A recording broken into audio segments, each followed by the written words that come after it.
ý bà lấy chỉ là tua cổng lọt cái lọt dễ con hỏi là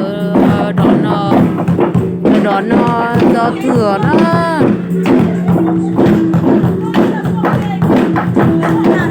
dạ Lên hôm nào? hôm qua mà em mới lên vâng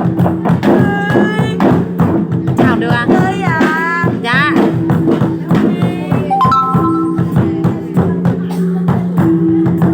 chứ rồi nó chỉ là con tàu chùa nó nhỏ tàu chùa thì tàu chứ à lên bên mong tàu chuyến anh nữa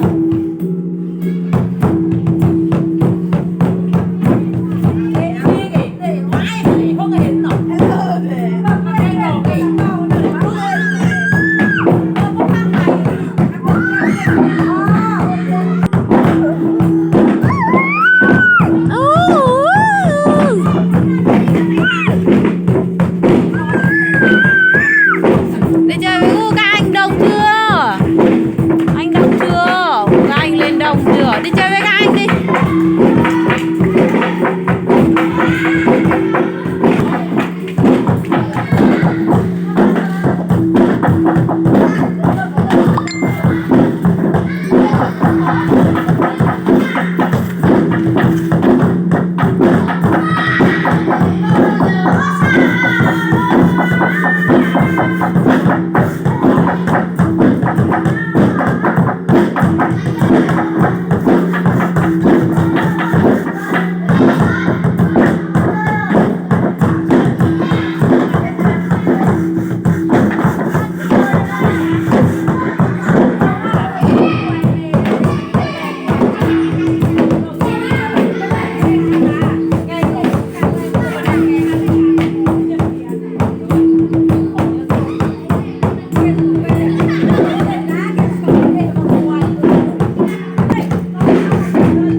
Hôm nay đóng cửa đó con, mở ra.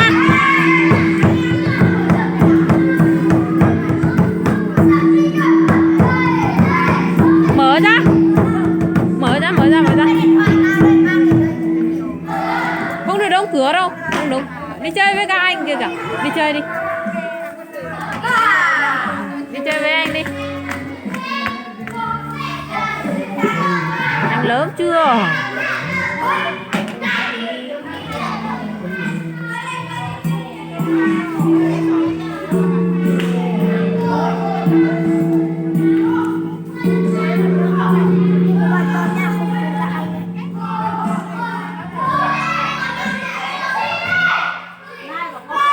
Mai